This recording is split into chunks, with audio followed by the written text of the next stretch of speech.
गोश बातिन हो कुशादा, जो करे कुछ दिन अमल। लाई भगवान राम कहते हैं, सो परत्र दुख पावई, सिर धुन धुनि पछताए। काल ही कर्म ही ईश्वर ही मिथ्या दोष लगाए। वे कहते हैं कि जब शरीर तुम्हारा छूटेगा, भगत भजन नहीं करोगे, तो परलोक में जाकर दुख पाओगे, सिर धुन धुन करके पछताओगे और कहोगे क्या? काल ही कर्म ही ईश्वर ही मिथ्या दोष लगाए। कहोगे क्या? क्या करें, कलिकाल बड़ा कराल था, मेरा मन तो बहुत था भगवत भजन करने का, शुभ कर्मों को करने का, परोपकार कर्म करने का, लेकिन कलिकाल कराल होने नहीं दिया। तो भगवान राम कहते हैं कि काल को व्यर्थ ही दोष लगाता है। काल कहते हैं समय को। समय किसी को मना नहीं करता कि मत करो। काल तुम्हारे हाथ में, उसका व्यवहार तुम जैसे करो।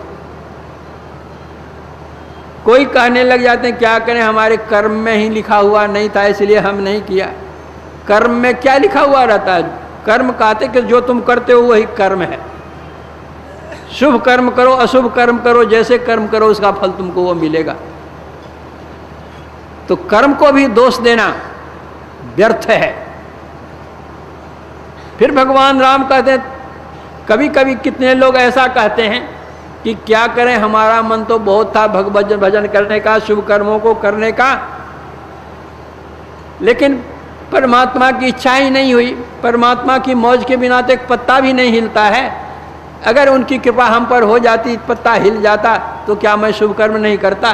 परमात्मा की मौज ही नहीं हुई। तो भगवान राम कहते यह अभी व्यर्थ ही दोष देना है परमात्मा को।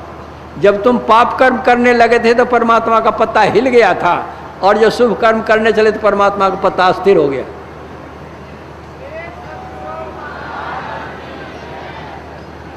तो काल ही कर्म है ईश्वर है मिथ्या दोष लगाए। क्या करो? यह मनुष्य शरीर तुमको मिला है। क्या यह मनुष्य शरीर? नर तन भव बारिध कह बेरो, सन्मुख मरुत अनुग्रह मेरो। कर्णधार सदगुरु दृढ़ नावा, दुर्लभ साज सुलभ करी पावा। संसार रूपी समुद्र को पार करने के लिए यह मनुष्य शरीर नाव है। नर्तन भव बारिध कह बेरो, और सन्मुख मरुत अनुग्रह मेरो, और मेरी कृपा है, अनुकूल वायु तुमको मिला हुआ है।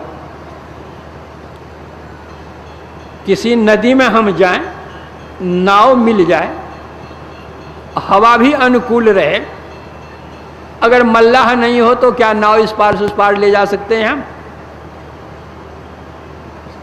नहीं ले जा सकते हैं। उसी तरह मनुष्य शरीर रूपी नाव संसार रूपी समुद्र पार करने के लिए हमको मिला हुआ है। प्रभु की कृपा अनुकूल वायु हमको मिला हुआ है। फिर भी अगर हम संत सदगुरु की शरण नहीं जाते हैं, उनसे सदशिक्षा दीक्षा नहीं लेते हैं, तदनुरूप हम उसको कार्यान्वयन नहीं करते हैं, तो भवसागर पार हम नहीं हो सकते। वही भगवान राम कहते हैं कि मनुष्य शरीर तुमको मिला है, प्रभु कृपा अनुकूल वायु है, खोजने से संत सदगुरु भी मिल जाते हैं। कर्णधार सदगुरु दृढ़ नावा। उपनिषद कहता है, कर्णधारं गुरुं प्राप्य तद वाक्यं प्लव दृढ़म्, अभ्यास वासना शक्त्या तरंति भवसागरम। इस संसार रूपी समुद्र को पार करने के लिए गुरु कर्णधार, जो कर्णधार गुरु को प्राप्त करते हैं, उनकी बताई हुई विधि से चलते हैं, वो संसार सागर को पार कर जाते हैं। फिर भी भगवान राम कहते हैं कि मनुष्य शरीर मिला हुआ हो, अनुकूल हवा मिली हुई हो, संत सदगुरु भी मिल जाएं, और फिर भी हम अंत साधना नहीं करें, तो परिणाम क्या होगा? जो न तरई भव सागर, नर समाज अस पाए, सो कृत निंदक मंदमति, आत्म हन गति जाए। जो संसार सागर को पार नहीं करते हैं, वह मंदमति के लोग हैं, उनको आत्महत्या का पाप लगेगा। इसलिए इस मनुष्य शरीर की हम उपयोगिता जानें और इसका सद्व्यवहार हम करें। केवल किताब के पढ़ लेने से ही वह ज्ञान नहीं हो जाता है। किताबी ज्ञान से कोई भवसागर पार नहीं हो सकता। एक कोई अच्छे पढ़े लिखे विद्वान यात्रा कर रहे थे, नदी किनारे गए, नदी में नाव मिली, नाव पर बैठ गए, मल्लाह खेने लग गया। अब ये जो विद्वान थे वे पूछते हैं उस मल्लाह से, अच्छा बताओ जी तुम कहाँ तक पढ़े लिखे हो? मल्लाह ने कहा कि बाबू मैं कुछ पढ़ा लिखा नहीं हूँ। उस व्यक्ति ने कहा मैं वेद पढ़ा हूँ, शास्त्र पढ़ा हूँ, पुराण पढ़ा हूँ, उपनिषद पढ़ा हूँ, संतों की वाणियाँ पढ़ी हैं, व्याकरण पढ़ा है, तर्कशास्त्र पढ़ा है, नीति शास्त्र पढ़ा है, व्याकरण पढ़ा है, ये सब कुछ पढ़ा, तुम कुछ भी नहीं पढ़ा अभी तक। उसने कहा मैं तो कुछ जानता नहीं, मैं केवल नाव खेने जानता हूँ।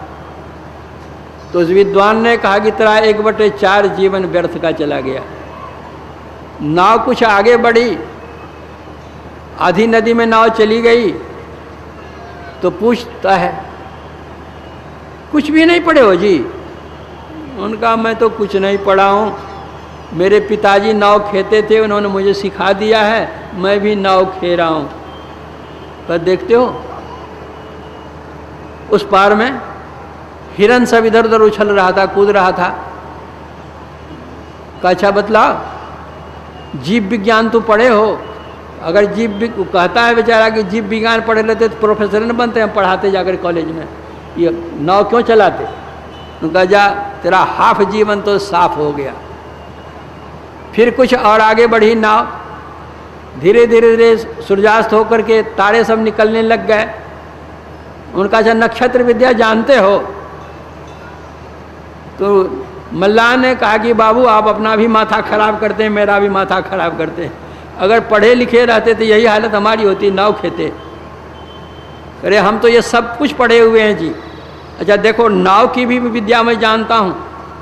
अगर पानी उधर से आवे तो चेहर इधर से देना, इधर से आवे तो लग्गा इधर से देना, अगर उधर की हवा हो तो इधर से पाल टांग देना, अगर ऐसा हो तो ऐसा कर देना, सब बतलाने लग गया। और किताबी विद्या केवल, कभी जीवन में नाव खेया नहीं था वो।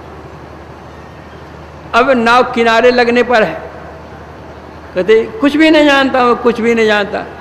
कह जा 3/4 जीवन तेरा बेकार का चला गया। हाँ अब क्या करें बाबू, अब कुछ और नाव बढ़ी है।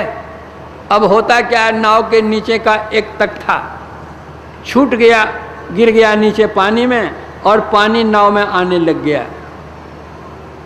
और नाविक देखता है कि अब तो नाव में पानी आने लग गया, तो वह पूछता है कि बाबू सब विद्या तो आप जानते हैं, लेकिन तैरने की विद्या आप जानते हैं? उनका तैरने तो मैं नहीं जानता हूँ। तो मल्लाह ने कहा कि हमारा तो 3/4 जीवन नष्ट हो ही गया, 1/4 जो जीवन है उसी में मैं तैर करके पार हो जाता हूँ, और आप इसी नदी में रहिए, नदी नाव डूबने जा रही है।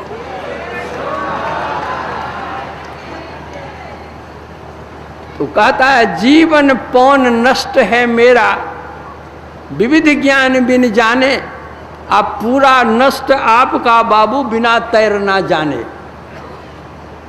आत्मज्ञान के बिना न मानव भव सागर तर पाता, विविध ज्ञान संग्रह यहाँ है अबरड़ गोते खाता। तो केवल किताबी ज्ञान से संसार में डूबे ही रहेंगे। इसलिए संत सद्गुरु की शरण जाकर के ज्ञान प्राप्त करके साधना करनी चाहिए, तभी हमारा कल्याण इस लोक में और परलोक में होगा। यही भगवान श्री राम का उपदेश और आदेश हम लोगों के लिए है। अगर उनके उपदेश आदेश के परिवेश में अपने को हम रख सकेंगे तो हमारा भाव क्लेश निशेष होगा, इसमें कोई संदेह की बात नहीं है। इतना कह करके मैं अपने प्रवचन में विराम देता हूँ। आप लोगों को बहुत बहुत धन्यवाद देता हूँ। इतनी देर तक आप लोग बैठे रहे और बहुत शांत भाव से बैठे रहे।